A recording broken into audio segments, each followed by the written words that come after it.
Prometheus 1, and welcome to episode 7 of In Defense of Blank, where I look at movies that I think get a little too much hate and deserve more credit.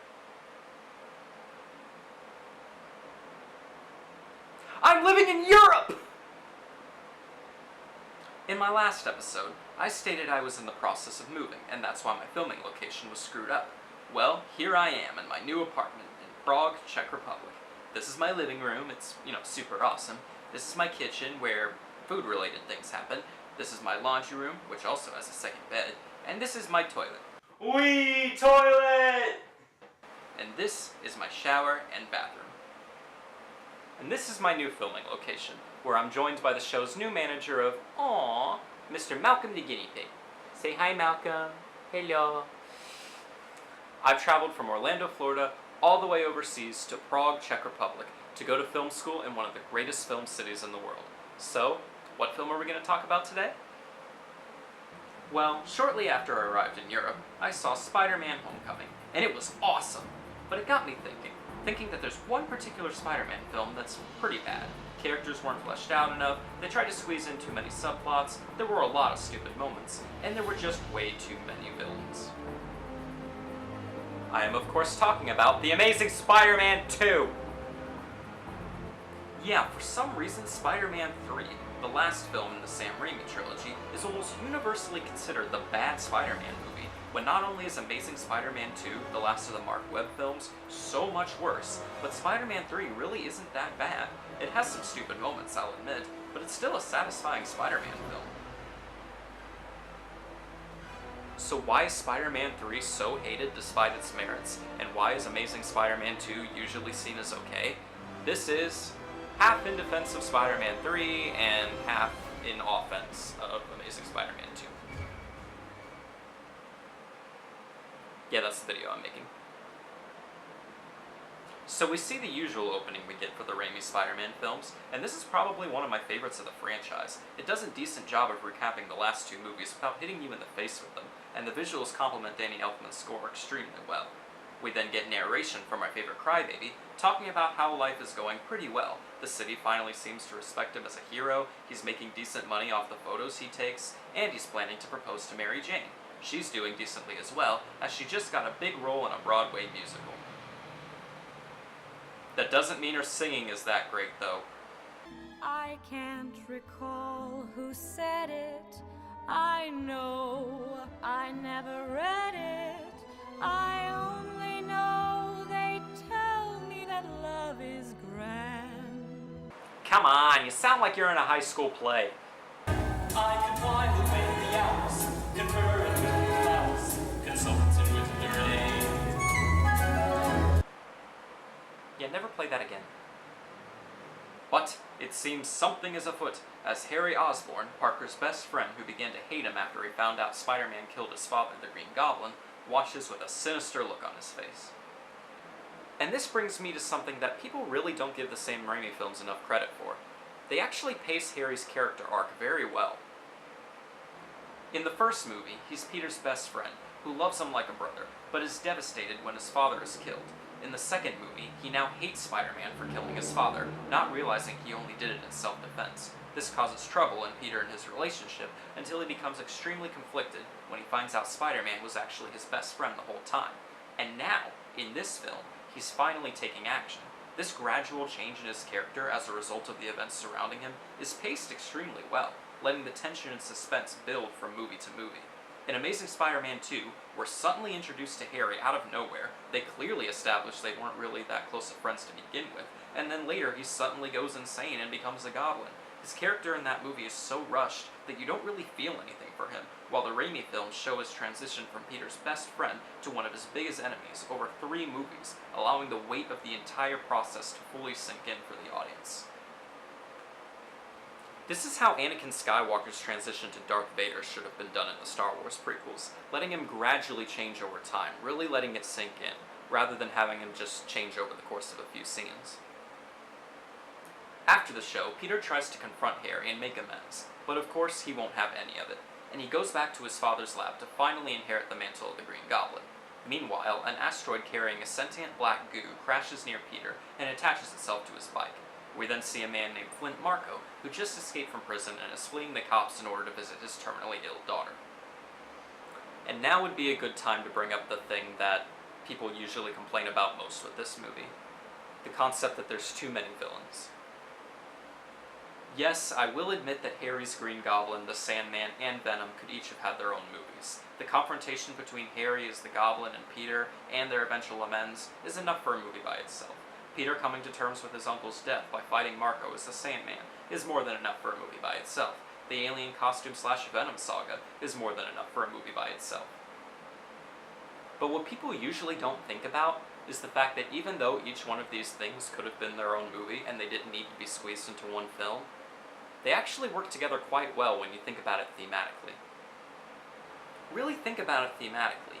Each one of the things Peter has been fighting for throughout the series gets wrapped up in this movie. He finally comes to terms with the death of his uncle. He and Harry finally come to terms over the death of Harry's father. He finally gets Mary Jane for good, and he finally realizes the great responsibility he has when he realizes how easy it was for the alien symbiote to change him. Each aspect of Peter Parker's character arc is wrapped up in this film by using all these villains, and it kind of serves as a nice climax for the series. I know they were planning a fourth movie where things would have continued a little bit more, but seeing as how they didn't make the fourth movie and instead rebooted it, the fact that all these aspects of his character are wrapped up in this one movie kind of makes it work like a nice finale, almost as if it was planned. And because it feels like it was planned, it makes it seem a little bit more natural, and I really think it works.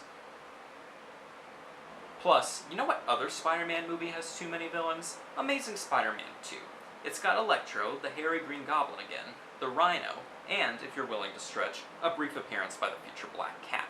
But unlike Spider-Man 3, where the use of all the villains work together well in terms of theme and character arcs, all of the villains in Amazing Spider-Man 2 are clearly just there to sell toys and lay the foundation for future sequels and spin-offs, with no real need to be in the story at all. It's another situation where a Hollywood studio is more concerned about making a franchise rather than making something that will actually make people want to see future movies from them. We then see Marco trying to hide from the police in some scientific research facility that is testing whether or not they can blow sand around? Yeah, the only reason this exists is that he can get superpowers. Afterwards, we see Harry has regained consciousness, and the film goes in a direction that pissed off a lot of people. How is he? He's gotta be okay. But there's been some memory impairment, particularly short-term memory. Right now, he can't remember the accident or anything that happened to him recently. Is it permanent? It could be. That's right, Harry lost his memory when he hit his head on the pipe and doesn't remember that Peter is Spider-Man and that he indirectly killed his father. Most people hate that this happens because they feel like Harry's entire character arc and his entire progression is suddenly halted and stalled. But I think him suddenly forgetting his hatred for Peter, I think it works. We haven't really seen Peter and Harry as friends since the first movie. Since then, we've gotten used to seeing their troubled relationship after what happened with his father. But I think seeing Harry act like things are how they used to be right before they eventually make amends is very powerful.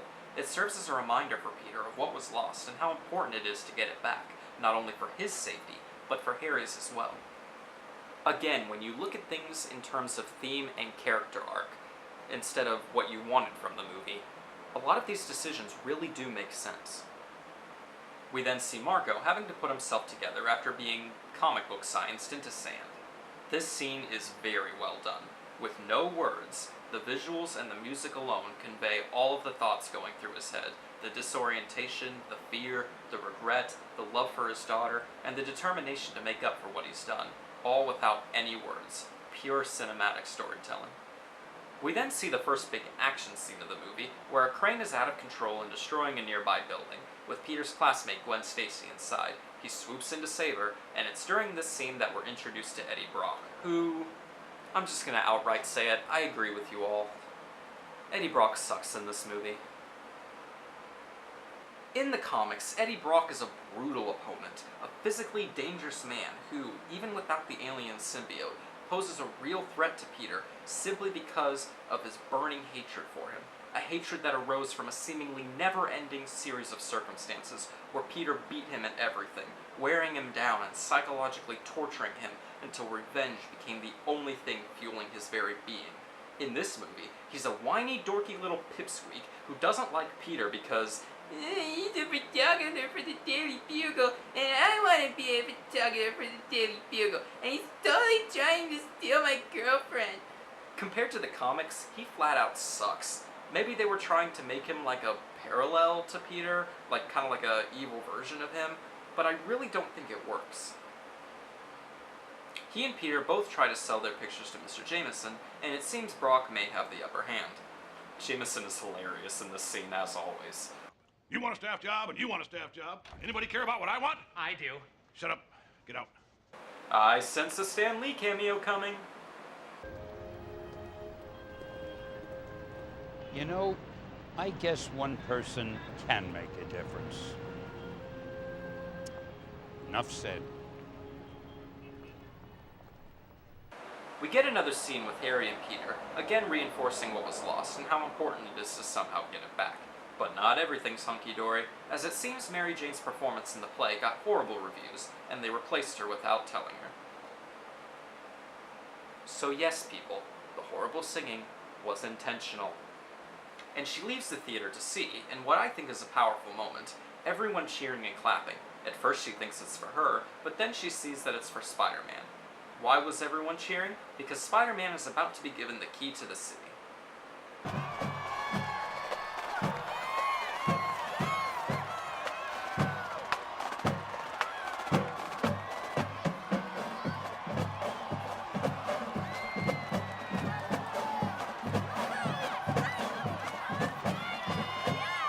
Marco's come back, all sandy and everything, still trying to steal the money to save his daughter.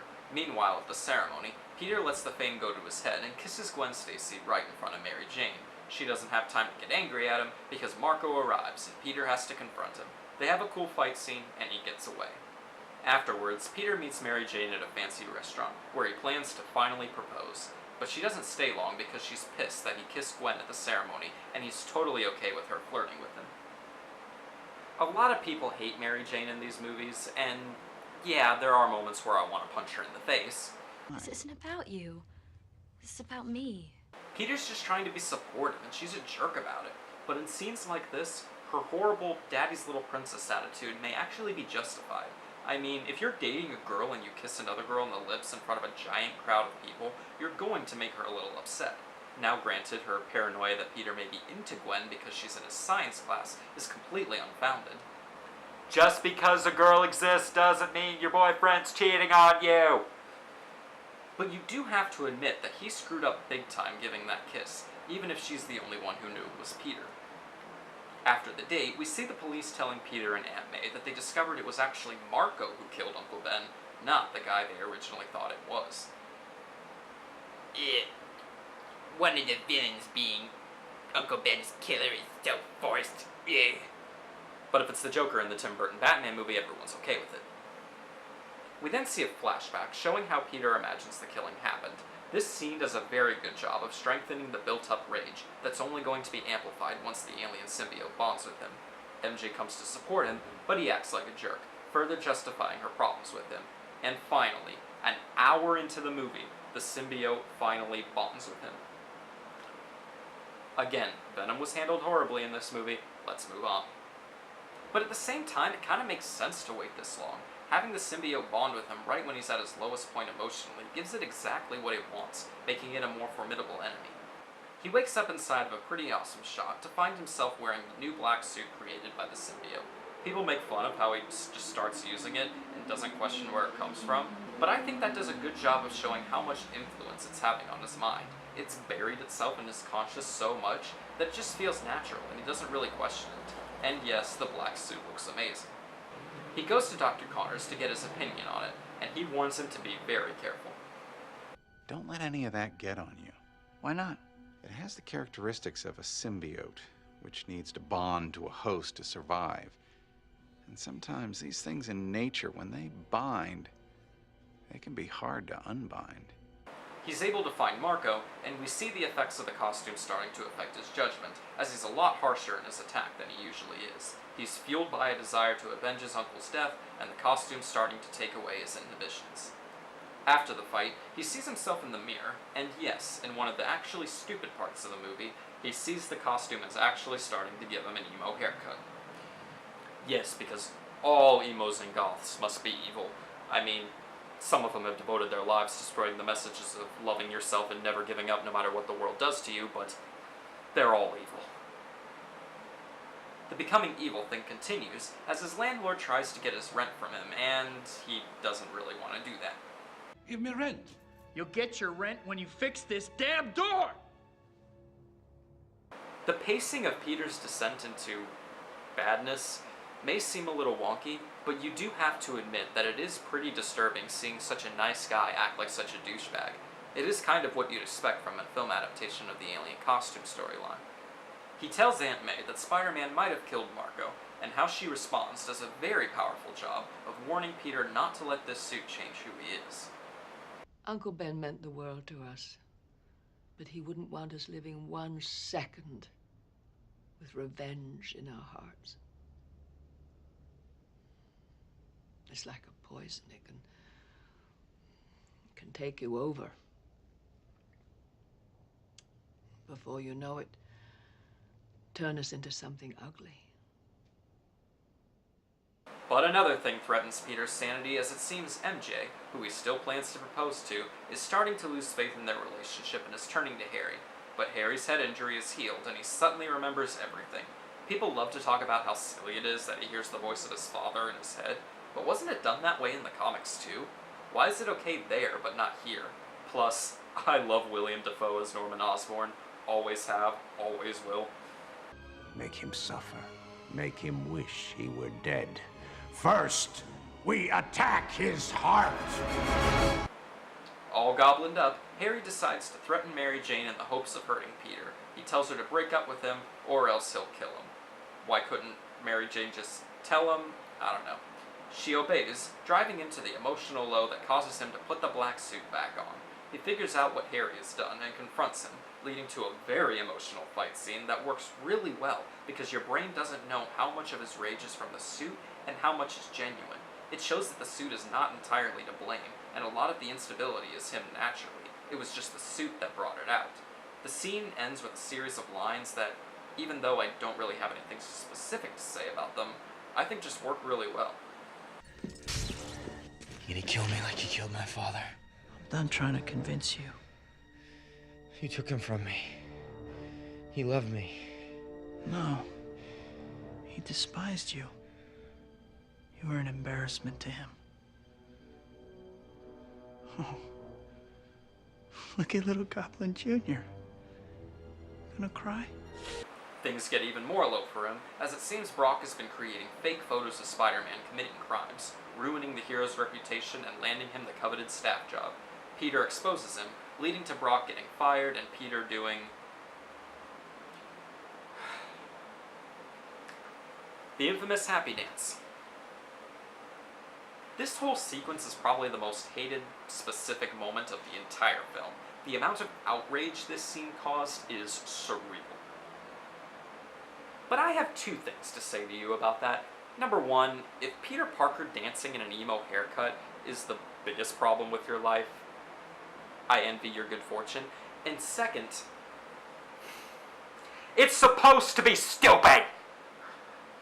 The alien symbiote amplifies the negative aspects of a person's personality, basically turning anyone who bonds with it into an enormous jerk. The normal Peter Parker would never do something like this, but the suit has amplified his pride and his self-esteem so much that he's acting like a huge douche. How stupid this dancing scene is intentional, and it makes sense.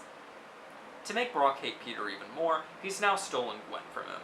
And, like the douche he's supposed to be intentionally, he takes her to the very bar where Mary Jane is working. The only scene in the movie that comes close to being as universally hated as the dancing scene is this bar scene, and I'm gonna really quickly sum it up because yes, I do agree it feels like it goes on forever. Peter starts playing the piano in the middle of Mary Jane's song, acting like a rear end. He dances around, swings on the chandelier, steals someone's drink, does another stupid snappy dance, and continues acting like a rear end, until he drives away Gwen and leaves Mary Jane disgusted. He tries to confront her, but the security guard tries to kick him out, leading to a big fight that ends with him actually punching Mary Jane right in the face. Okay, yes, this scene goes on forever, and yes, it's not the most pleasant scene in the movie. But if you really think about it, it does what it's supposed to do. I mean, you're supposed to see how much of a douchebag, how much of a jerk he's become because of this symbiote. You're supposed to see how it's amplifying all the negative aspects of his personality that were already there before he even put it on. So it's not the most pleasant or enjoyable or fun scene in the entire movie, but it's not supposed to be. And yes, I actually really like the moment where he hits Mary Jane. That was the point where he finally realizes this has gone too far, where he finally realizes he needs to get rid of the suit, no matter what. It's a scene that will piss any Spider-Man fan off, but that was the point, and it succeeds. Peter goes to a church so we can get the famous bell tower scene from the comics, and we see another wonderful example of how horribly Eddie Brock is handled in this movie. He literally asks Jesus to kill Peter.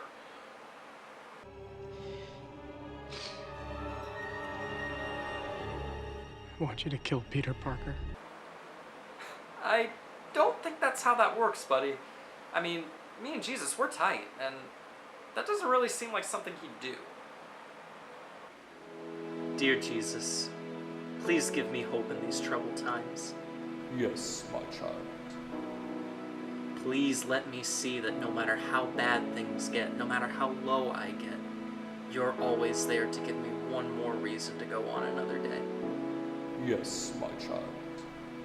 I pray that anyone going through anything bad, disease, starvation, relationship troubles, anything, I pray that they would see you and find encouragement in you. Yes, my child. And Jesus, I pray that you would kill the guy who decided Criterion Collection DVDs needed to be really expensive.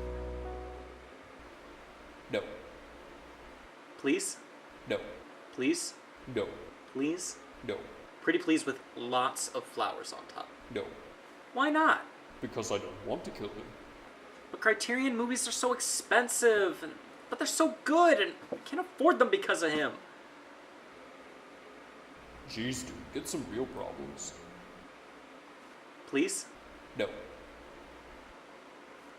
Peter struggles and struggles until he's finally able to get the symbiote off of him, but Brock hears his screaming and stands beneath him, inadvertently letting the symbiote drip down onto him. It covers him completely, and he finally becomes one of Marvel's greatest villains, Venom.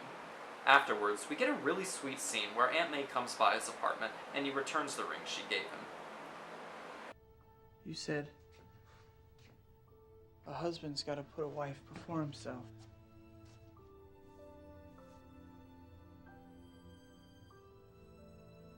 I'm not ready. But what happened? Oh, you seem so sure.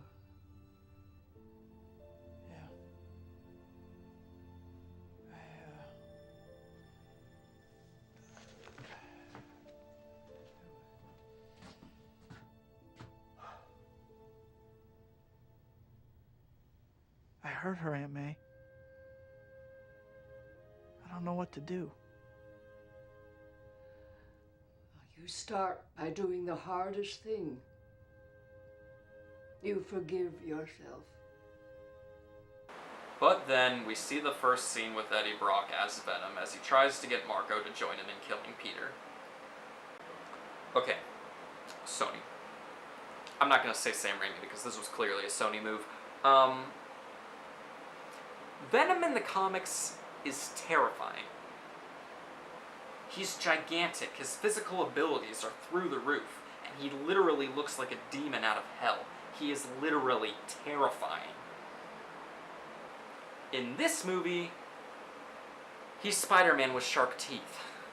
He's still a slim little pipsqueak, his physical abilities aren't that impressive, and he still speaks with his normal voice. No really scary sounding demon voice like he's supposed to have, just his normal voice. My goodness, even the cartoon got that detail right! Separate. gotcha. Brock's rage and vengefulness made us a perfect breeding ground. Farther than you, Parker. In this movie, he's just Spider-Man with sharp teeth. Actually, no, he's not, because half the time his face is uncovered. Oh my goodness, they couldn't even make him look cool! And this is Venom, one of the easiest villains to make look cool in the history of comics! Now I know the theory behind having his face constantly uncovered. I mean, you see his facial expressions, and therefore the audience is supposed to connect with him better, but Venom in the comics already has a very expressive face. It's not like freaking Dr. Doom, where the thing covering his face allows no expressions. He's freaking Venom! I'm sorry to be getting so upset at this, but Venom is my absolute favorite Marvel villain, and to see him butchered so much really makes me upset. It's sad that the best representation of Venom we've ever gotten on film is the cartoon for children. With the recent news that Tom Hardy was cast as Brock in a new Venom movie that's supposed to come out in 2018, Sony seems to be moving in the right direction. But until then, we're stuck with this crap. Oh yeah, I know all about you. Like the fact that Spider-Man won't let you help your poor daughter? It's just, it doesn't seem right to me. So Brock kidnaps Mary Jane in the hopes of luring Peter to him and Margot. The city starts to go into chaos, and Peter finally puts on the old red and blue suit to save the day. I actually really like the use of music in this scene.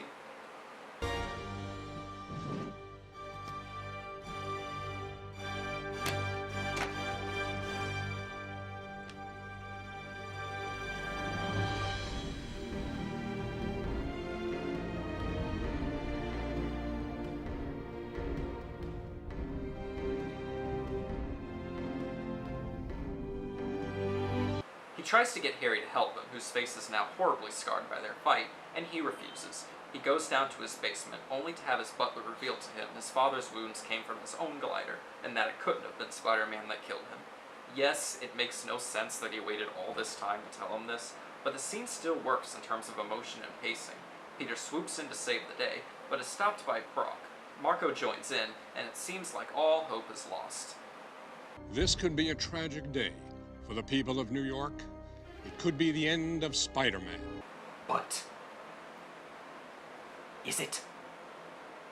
No, it is not, because Harry arrives. A nerdy high schooler and his best friend become superheroes and start fighting supervillains. It's like every nerd dream ever. I love it. Yeah, seeing these guys finally fight alongside each other has been a long time coming, and it's awesome. Give me your hand!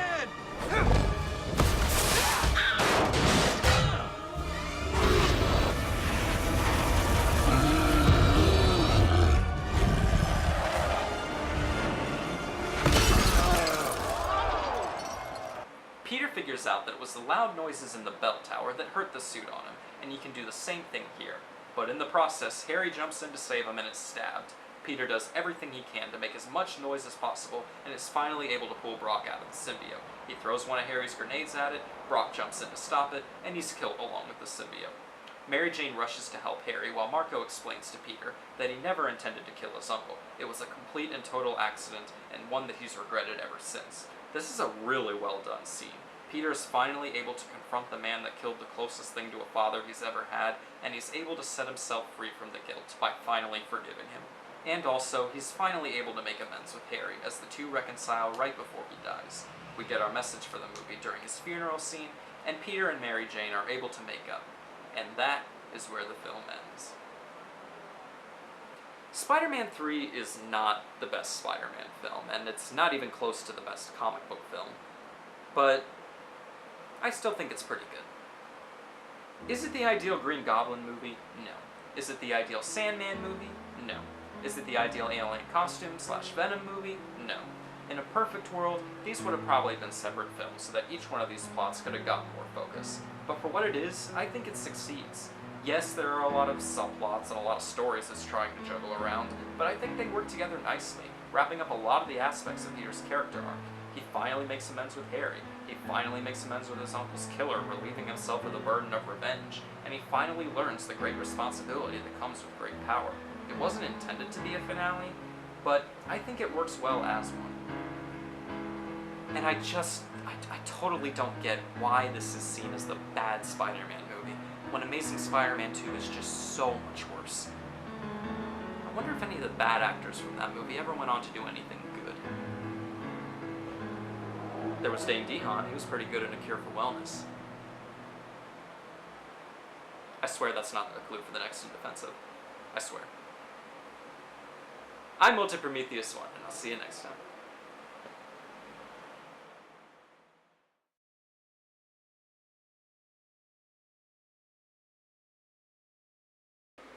Yeah, but Criterion movies are so good! Can't afford them because of him.